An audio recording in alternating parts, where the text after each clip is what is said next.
Welcome to Baby Boomer Real Talk.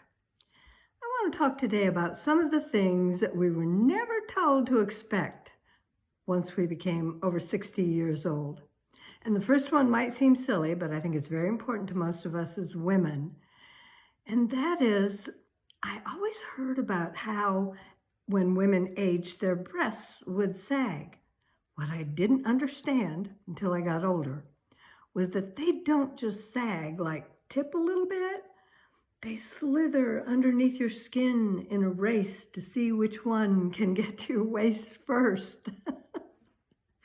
And I've heard many women talk about this. Well, I was doing a seminar with women not too long ago, and about 200 women in the group. It was a 2-day seminar.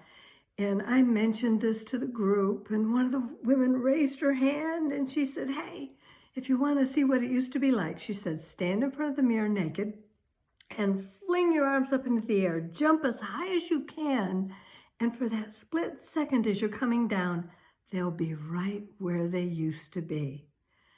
And so I went back the second day. The first thing I asked was, how many of you went home, stood in front of your mirror naked, jumped as high as you could, and 90% of them raised their hands. So, including me. It works. So if you'd like a nice flashback, go ahead, give that a try. The second thing I wasn't really prepared for as I got older was that there would be so many doctors in my life. I had 2 full-time careers, 20 years for each one. Retired when I was 69, and that was when I decided to take on another full-time career as a writer. I'm at the high end of baby boomers, born in 48, I'm 77, so I've been writing full-time ever since. And I always wrote. I was always writing for magazines or writing a book here and there, fiction or nonfiction, but now I simply write fiction. So all of that is to say, with the 30 books I have out, I'm busy. I'm really busy.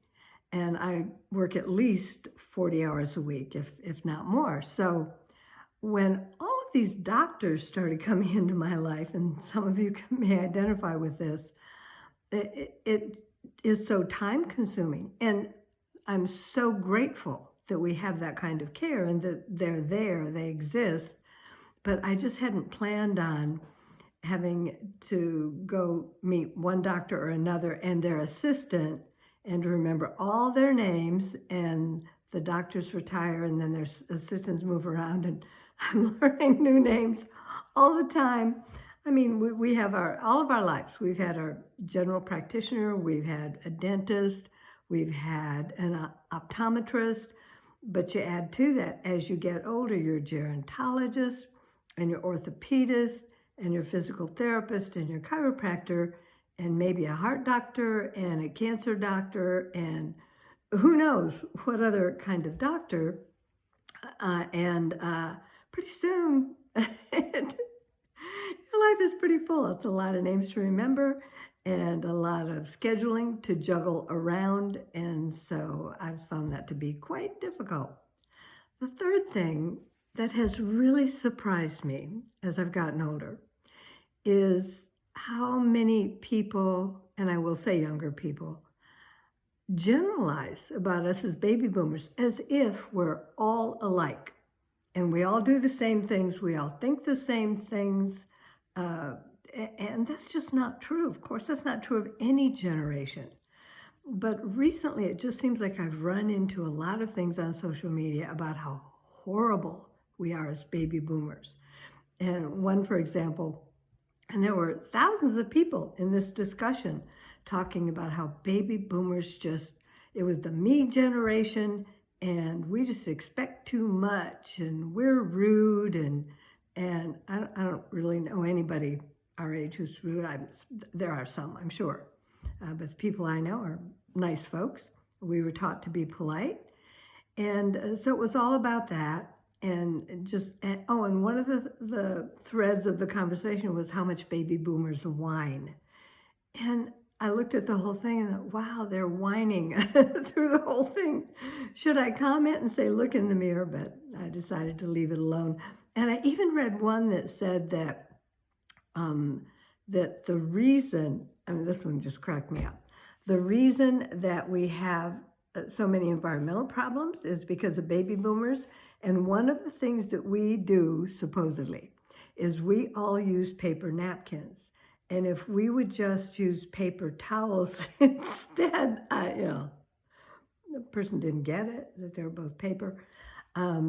Anyway, and our generation, the reality is, our generation has a long span from 1946 to 1964. That means some of us were raised with mothers who clutched their pearls every time something went wrong, and other baby boomers had moms who smoked a joint every time something went wrong.